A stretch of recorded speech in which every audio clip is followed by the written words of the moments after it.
For more on this, I spoke to Mary Wareham. She's an arms expert from Human Rights Watch. I asked her how landmines impact communities economically.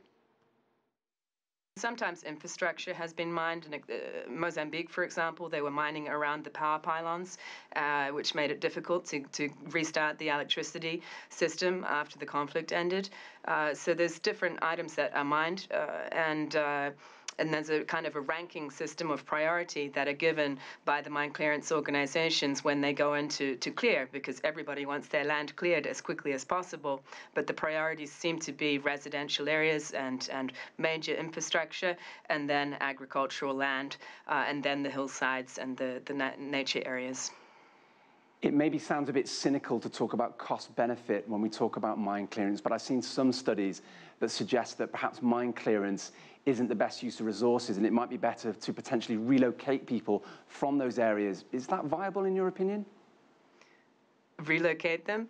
I mean, this is how mine clearance all started, because people were trying to relocate. The United Nations was trying to relocate refugees from the Thai-Cambodian border and from the Pakistan-Afghan border back into the countries after conflict had ended, and they were trying to repatriate them to minefields. And that was in part why the international campaign to ban landmines got started. So it's not really viable to relocate people to a minefield, but it's also not viable to tell them they can't return home because it's mined. That area has to be cleared, and that's why the priority is important, and that's why people need to know where they stand in the list of items that are going to be cleared. People will wait to get their land back, and it is a costly undertaking, but the long-term benefits are huge. So that's why clearance is happening in 60 countries around the world. The US and China are conspicuous by their absence on the international treaty to ban landmines. Would it make a big difference if they did sign up?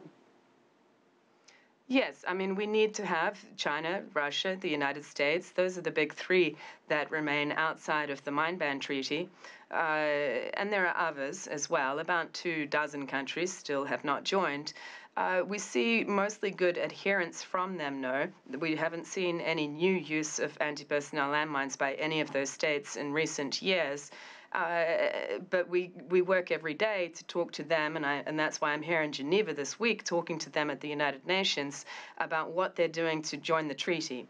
So last year, 2014, the Obama administration in the United States made several important announcements regarding its landmine policy.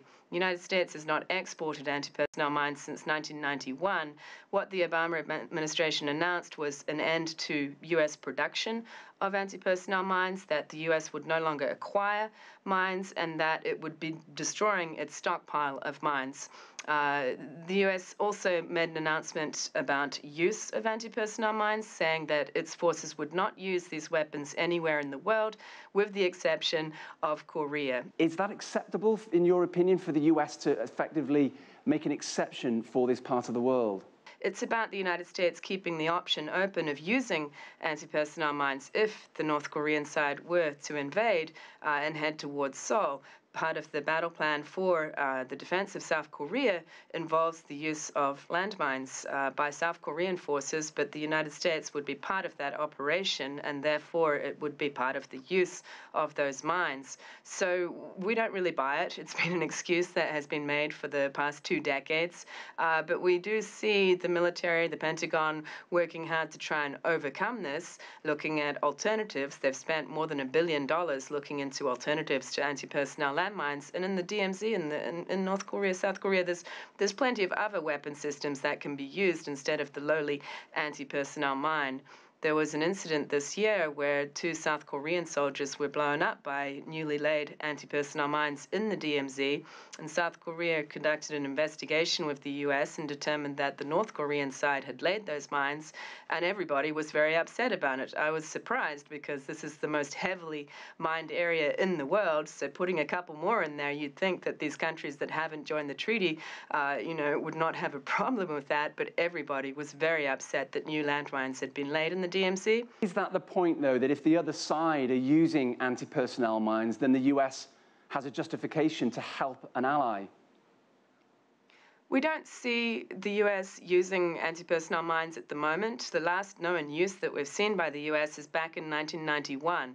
They're not using them in the current operation in Syria and Iraq at present, or elsewhere in the world. So it's more just a case of moving forward on this. And we think the US can do that, but if the Obama administration wishes to do it, they've only got a year left. That was Mary Wareham from Human Rights Watch.